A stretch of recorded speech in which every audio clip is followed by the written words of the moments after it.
उत्तर भारत के एक छोटे से पहाड़ी कस्बे में एक बहुत पुराना चर्च था, सेंट मैरी चर्च।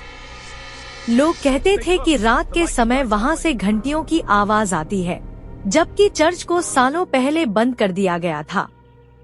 कस्बे में रहने वाली लड़की रिया एक पत्रकार थी। उसे रहस्यमय जगहों पर जाकर सच्चाई जानने का शौक था। एक दिन उसने सुना कि उस चर्च में एक नन की आत्मा भटकती है। लोग उसे कहते थे इविल नन। कहते थे वो जिंदा रहते हुए बहुत पवित्र थी, लेकिन मरने के बाद कुछ भयानक बन गई। रिया ने फैसला किया कि वह खुद जाकर सच्चाई जानेंगी। शाम ढलते ही रिया अकेली चर्च पहुंची। दरवाजा जरा सा खुला हुआ था। अंदर कदम रखते ही ठंडी हवा का झोंका आया। दीवारों पर टंगी यीशु की टूटी हुई तस्वीरें, जमीन पर बिखरे मोमबत्तियां और हर जगह अजीब सी बदबू। अचानक टन टन टन घंटी बजने लगी। रिया का दिल तेज धड़कने लगा। उसने मोबाइल की टॉर्च जलाई और तभी उसने एक सफेद कपड़ों में किसी परछाई को देखा। वो धीरे धीरे आगे बढ़ रही थी। परछाई मुड़ी और रिया की सांस अटक गई। वो एक नन थी, चेहरा आधा जला हुआ, आंखें पूरी तरह काली और होंठों से खून टपक रहा था। नन धीमी आवाज में बोली, तुम यहाँ क्यों आई हो? रिया डरते हुए बोली, मैं सच्चाई जानना चाहती हूँ। नन हंसने लगी। उसकी हंसी पूरे चर्च में गूंजने लगी। सच्चाई जानने वाले यहाँ से जिंदा नहीं जाते। अचानक सारी मोमबत्तियां बुझ गई। अंधेरा छा गया। जब रिया ने दोबारा टॉर्च जलाई तो दीवार पर खून से लिखा था, हेल्प मी। रिया पीछे हटने लगी, लेकिन चर्च का दरवाजा अपने आप बंद हो गया। धड़ाम। तभी फर्श पर एक पुरानी डायरी गिर पड़ी। रिया ने उसे उठाया। डायरी में लिखा था, मैं सिस्टर मारिया हूँ। चर्च के पादरी ने मेरे साथ पाप किया। जब मैंने विरोध किया तो मुझे जिंदा जलाकर मार दिया गया। मेरी आत्मा अब बदला ले रही है। रिया समझ गई, यह नन निर्दोष थी, लेकिन उसकी आत्मा शैतान बन चुकी थी। अचानक पीछे से ठंडी सांस महसूस हुई। रिया पलटी। इविल नन ठीक उसके पीछे खड़ी थी। उसके हाथों में आग जल रही थी। तुम सब इंसान एक जैसे हो, झूठे, पापी। उसने रिया को दीवार से पटक दिया। रिया का मोबाइल गिर गया। अचानक चर्च में आग फैलने लगी। लकड़ियां जलने लगी। नन चिल्लाने लगी, अब तुम भी मेरी तरह जलोगी।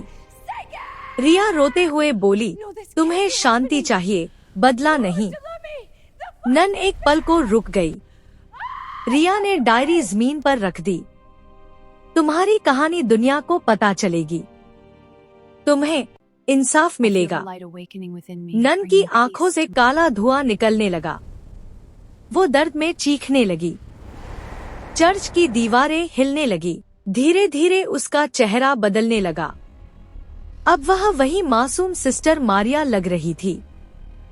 धन्यवाद, उसने धीरे से कहा।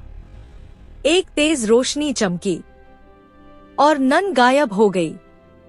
आग भी बुझ गई। चर्च शांत हो गया। रिया बाहर भागी। सुबह होते ही उसने पूरी कहानी अखबार में छाप दी। पूरा कस्बा हिल गया।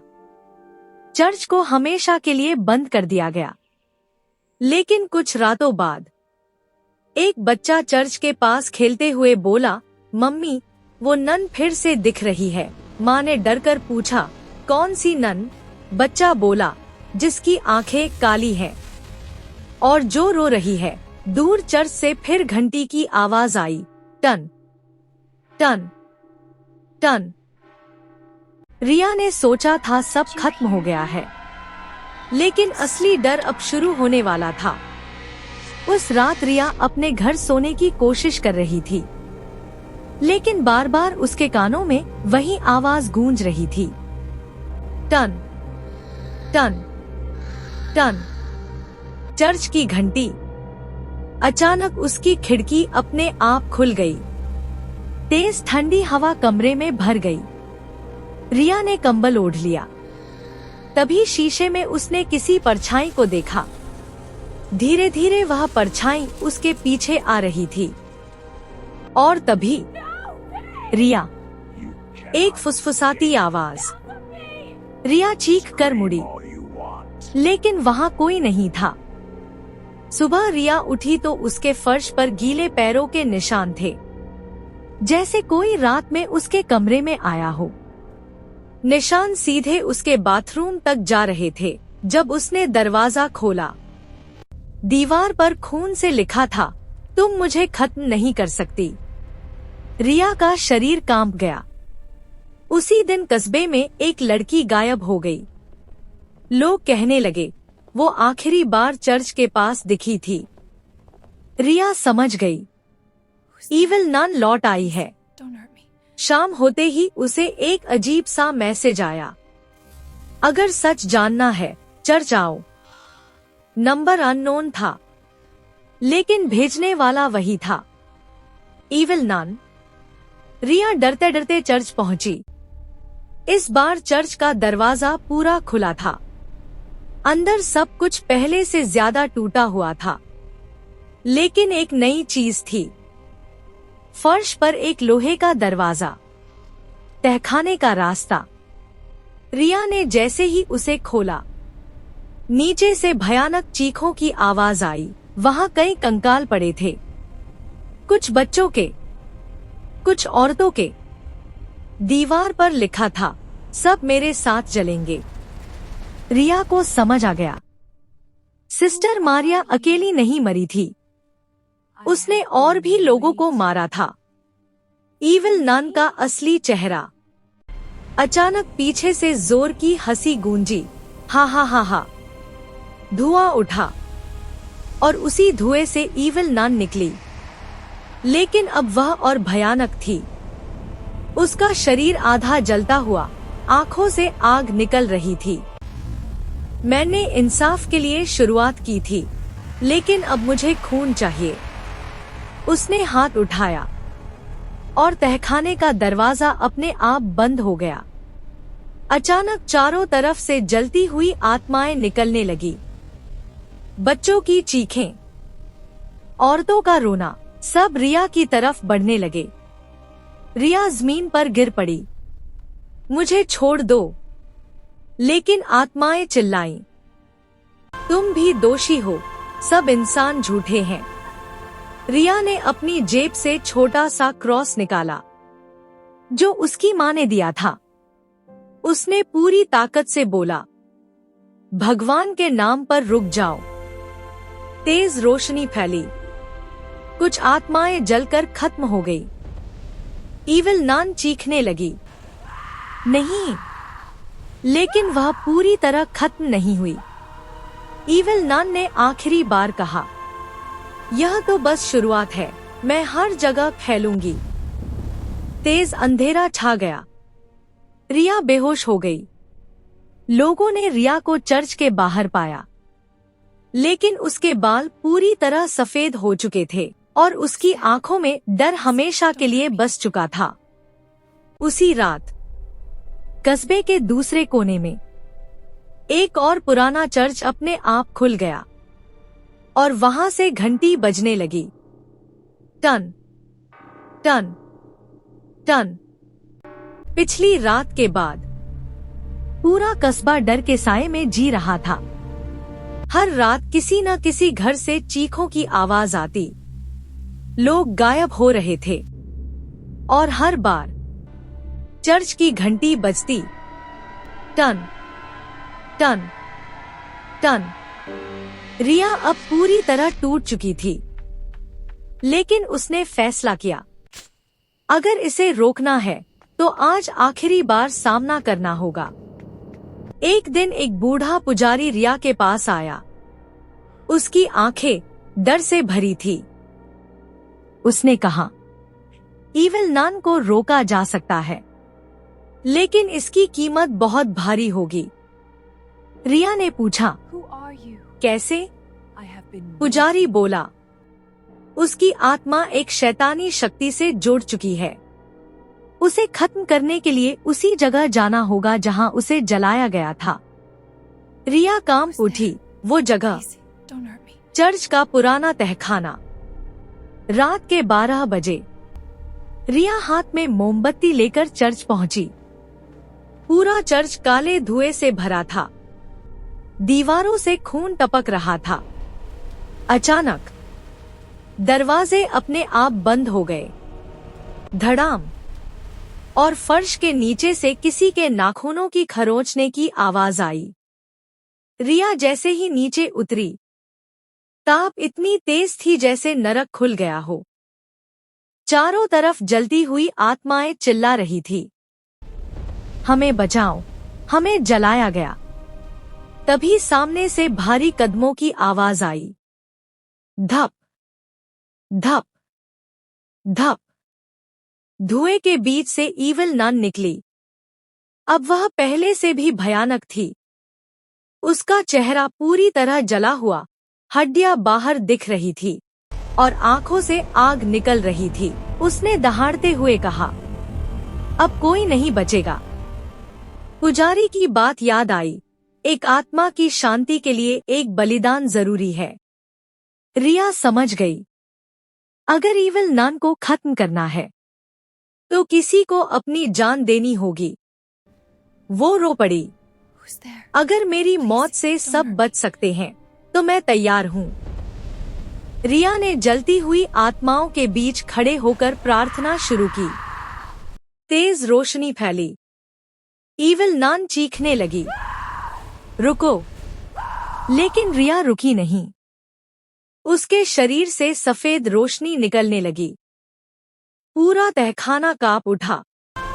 जैसे ही ईविल नन जलने लगी, अचानक वह हंस पड़ी। तुम बेवकूफ हो, मैं तो अब तुम्हारे अंदर आ चुकी हूँ। रिया की आंखें काली हो गईं, उसका शरीर कांपने लगा और वह जोर से हंसने लगी। वही शैतानी हंसी। सुबह लोगों ने देखा कि चर्च शांत था, लेकिन रिया गायब थी। कुछ दिनों बाद कस्बे में एक लड़की दिखने लगी, सफेद कपड़ों में, चेहरा झुका हुआ। लोगों को देखते ही वो मुस्कुरा देती, लेकिन उसकी आंखें पूरी तरह काली थी। और दूर से घंटी फिर बजी, टन टन टन। रात के ठीक 3 बजे पूरा कस्बा नींद में था। अचानक चर्च की घंटी खुद ब खुद बजने लगी, टन टन टन। हवा में जलने की बदबू फैल गई और उसी वक्त रिया चर्च के दरवाजे पर खड़ी थी। लेकिन अब वो रिया नहीं थी। रिया की आंखें पूरी तरह काली थी, चेहरे पर शैतानी मुस्कान। लोग उसके पास आते और बेहोश होकर गिर जाते। बच्चे रोने लगे, बूढ़े लोग प्रार्थना करने लगे। लेकिन ईविल नन की शक्ति बढ़ती जा रही थी। वही बूढ़ा पुजारी फिर लौटा। उसके हाथ में एक प्राचीन किताब थी, एक्सोर्सिस्मस मोर्टिस। उसने कांपती आवाज में कहा, अगर आज इसे नहीं रोका तो ये शैतान हमेशा के लिए इस दुनिया में रहेगा। लेकिन शर्त, रस्म में वही व्यक्ति चाहिए जिसके अंदर ईविल नन की आत्मा है, मतलब रिया। चर्च के बीचों बीच एक गोला बनाया गया, चारों तरफ मोमबत्तियां, दीवारों पर खून से बने चिन्ह। जैसे ही रस्म शुरू हुई, रिया चीख उठी, मुझे जलन हो रही है। उसके शरीर से काला धुआं निकलने लगा। अचानक रिया की पीठ से एक जली हुई नन बाहर निकली। आंखों से खून, मुंह से आग और आवाज, तुम मुझे कभी खत्म नहीं कर सकते। पूरी चर्च कांप उठी। छत से लाशें गिरने लगी। पुजारी ने अंतिम मंत्र पढ़ा। चर्च में सफेद रोशनी फैल गई। रिया ने आखिरी बार इंसानी आवाज में कहा, सबको बचा लेना। फिर तेज चीख, पूरा चर्च आग में घिर गया। सुबह चर्च पूरी तरह जल चुका था। लोगों को सिर्फ पुजारी की लाश मिली। रिया गायब थी। सबने मान लिया, ईविल नन खत्म हो चुकी है। कुछ महीनों बाद एक अनाथालय में एक छोटी बच्ची प्रार्थना कर रही थी। वो अचानक ऊपर देखती है, मुस्कुराती है और कहती है, अब मेरी बारी है। उसकी आंखें काली हो जाती हैं। दूर कहीं चर्च की घंटी फिर बजती है। टन टन टन।